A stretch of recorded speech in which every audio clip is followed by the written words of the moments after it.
Are you a current or future physician assistant wanting to learn more about finances? Then join me on this journey to become a PA the FI way. Hi, my name is Kat, and I'm a practicing certified physician assistant who will be your host. It took me 5 years after I started practicing medicine as a PA to thoroughly dive into my personal finances after I discovered the concept of financial independence. I want to use what I have learned to help you avoid some of the financial mistakes that I have made while sharing some of the financial wins that I have had along the way. Join me as we discuss financial strategies to guide you to becoming a physician assistant on the way to financial independence.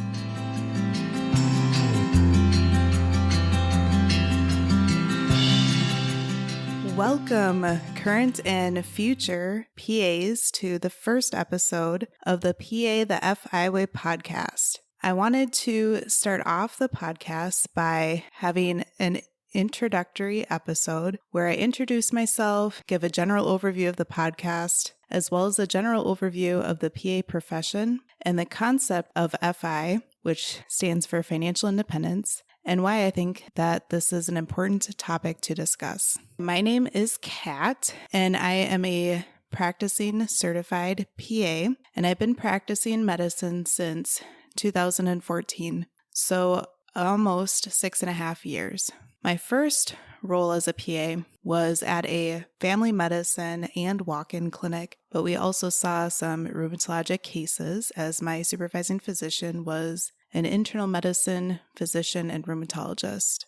And my current role practicing as a PA is in family medicine. I do live in the upper Midwest of the United States, and I live with my husband. We both live very close to our families, and we're very fortunate that way. So I would like to talk about what this podcast will be about and why I feel like it needs to exist and my targeted audience. So what this podcast will be about is we're going to cover the general concepts of financial independence, or as some people call FI, or others will just refer to as FI, and how as current and future PAs, we can use these concepts to become more financially literate. And I like to call this overview Personal Finance for PAs with a Financial Independence Twist. Why I feel like it's important that we discuss personal finance and financial literacy and the concepts of financial independence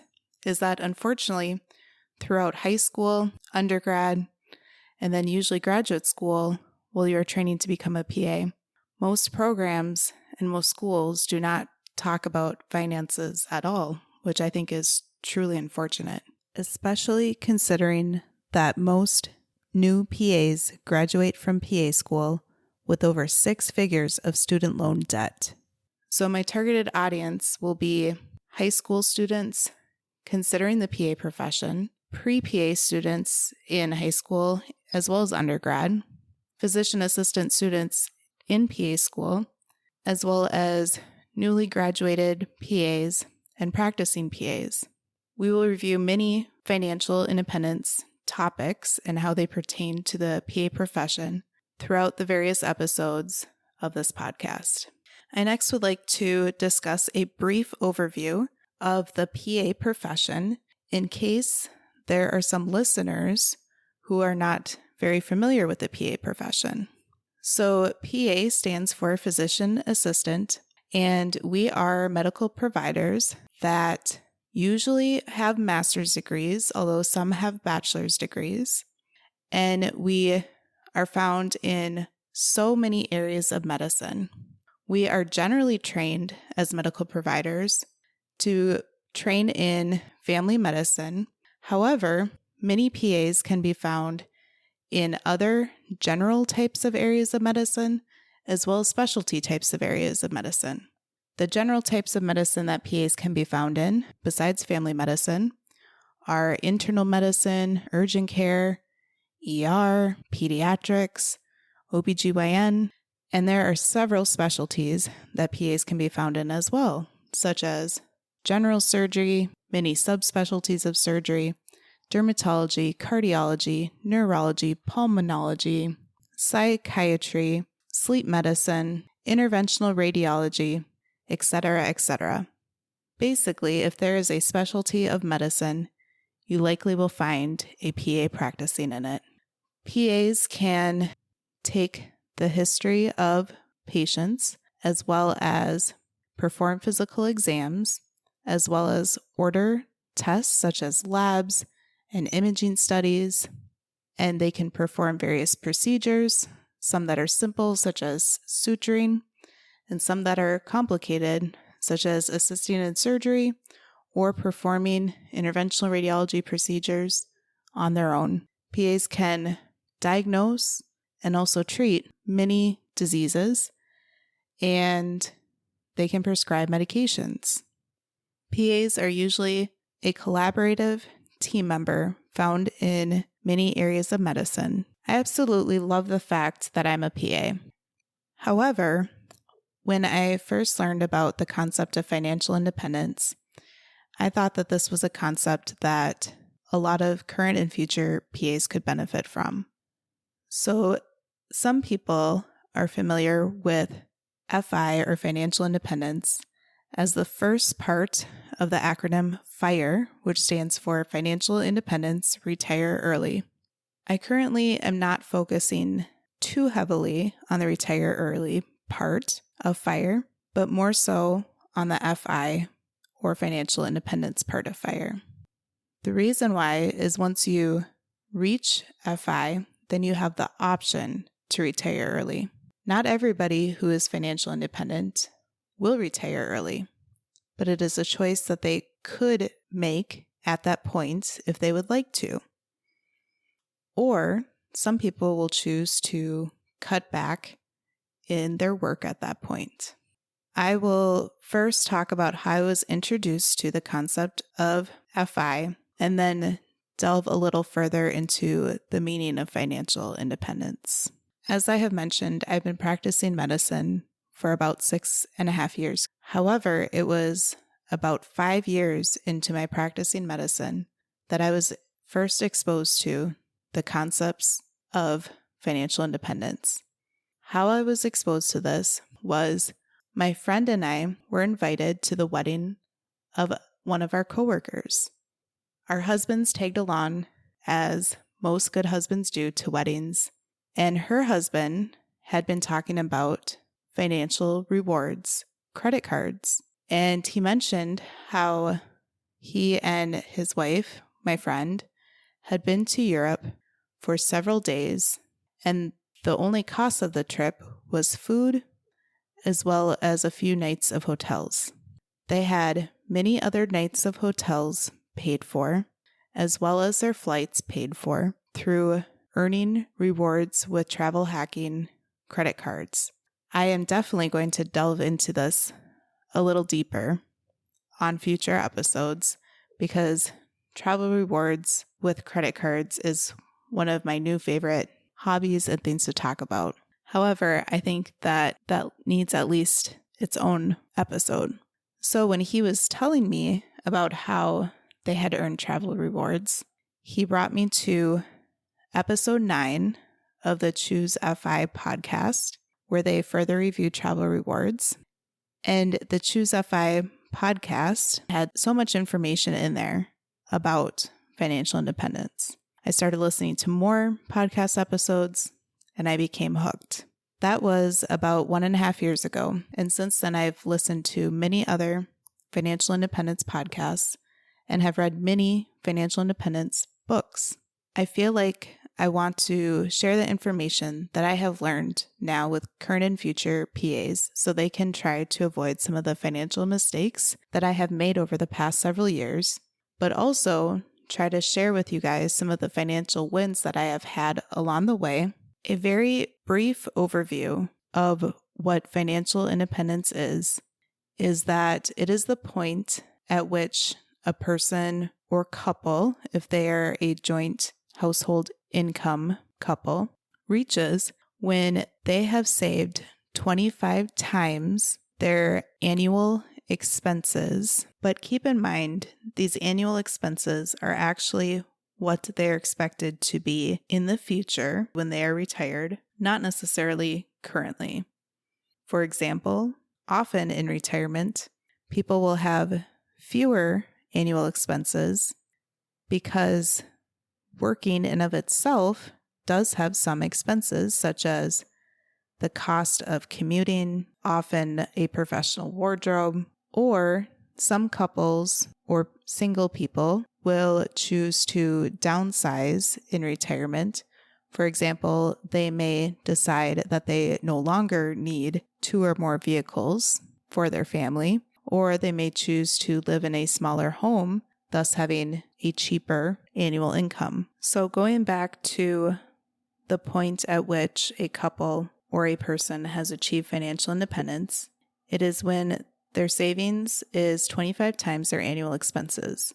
So for example, if a couple expects to spend $80,000 on their expenses every year when they retire, meaning no longer have additional income, they would need to save $2 million. However, if that same couple decides to cut back on various things, for example, if they learn to reduce their expenses, or they do choose to downsize, or they perhaps perform something called geo arbitrage, which we will further discuss in the future as well, where they move to a more affordable area and they're able to only live on $40,000 per year. Then, if they have saved $1 million, then they would have achieved financial independence. In the future, we are going to discuss how you can try to achieve FI sooner.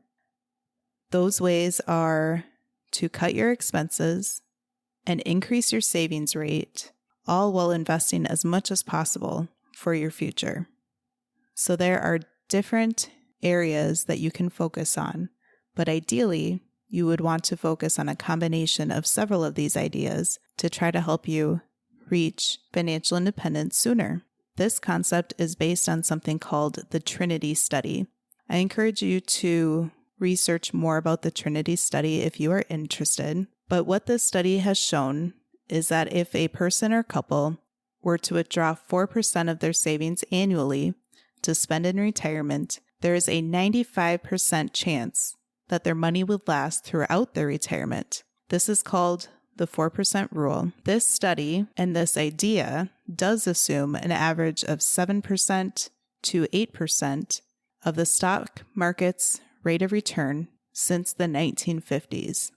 Although the stock market has crashed several times since the early 1900s, the market always eventually has come back up, and it has always risen higher to what it has previously been. We will touch on the investing component of financial independence in the future as well, but the standard recommendation is to invest in low-cost, broad-based index funds and to not panic when the market dips. Rather, just continue to invest in the market as you normally would and try to look at it as it possibly being on sale. Trying to achieve financial independence will take patience and persistence. But hey, so did becoming a PA, so you've got this. So why do people choose to pursue financial independence? Well, there are so many reasons. As we touched on, some people may choose to retire early. Others may choose to work part-time. Others will find that achieving FI gives them the bandwidth to develop and practice hobbies, or perhaps to travel the world, maybe using travel rewards credit cards to do so at a free or nearly free way. Perhaps others will choose to start a passion project, such as a business or even a nonprofit organization. Others may choose to give back to others, whether that's financially or with their time. Perhaps others will choose to use the headspace and time that they have gained after achieving FI to truthfully figure out what they would like to do with their, quote, one wild and precious life, end quote, as Mary Oliver states. I hope that you can see that ultimately, financial independence is freedom, it's flexibility, and ultimately it's fun. Again, I hope that I'm able to share what I have learned with you, as I feel like this information and knowledge would have been so valuable while I was applying to PA school, while I was in PA school, and while I was starting to practice medicine as a new graduate. Let's take the COVID pandemic as an example. Unfortunately, several people have lost their lives during the COVID pandemic. So what I'm about to say, certainly I do not want to make light of any of those people. I would like to touch on some of the financial things that have happened to PAs, though, during this pandemic. I know of many PAs that have had their pay cut drastically during this COVID pandemic, or other PAs have simply been furloughed, meaning their workplace essentially told them to stay at home because we do not have work for you, or we do not feel like we can afford to have you work for us currently. They were not fired or laid off, but were essentially furloughed for several weeks. I currently work in family medicine, so I was not furloughed, but my pay was decreased for several months. Thankfully, prior to that, for several months, my husband and I had been working very hard to figure out whichever expenses we could cut back to have fewer bills. Besides PAs that have been furloughed, I have unfortunately heard of other PAs that have been let go during this time as well. I think that it is important that we discuss financial literacy topics, not only to try to help affected current and future PAs during this pandemic, but also in the future, just in case other odd situations like this pandemic happen, or if unfortunately there are more personal things that happen to PAs that they need to cut back drastically on their expenses and increase their savings. Another reason why I think discussing the concept of financial independence is because, unfortunately, burnout in medicine is all too real. I have only been practicing for 6.5 years.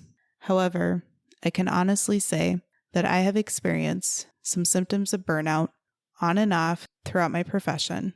Some PAs may find that they feel more burned out in particular fields of medicine or specialties of medicine than others. I know several of my former classmates have switched from various areas of medicine and feel as though they are so much happier and less stressed than what they used to be. Sometimes when switching specialties, PAs may perhaps need to take a pay cut. Ideally, this would only be for a short while as they are training and learning that specialty of medicine. When PAs have been saving more, spending less, and investing along the way, they can feel that they are doing the right career move for them. Again, I am so excited that you have taken the time to listen to this episode today, and I hope that you decide to join me by listening to future episodes. Again, we will continue to talk more about what is financial independence and how to get there, and how it pertains to the PA profession. If you are interested in learning more, please visit my website at pathefiway.com. While you are at the website, feel free to browse various articles that I have written, and please consider signing up to receive notifications about future posts, as well as to stay in touch.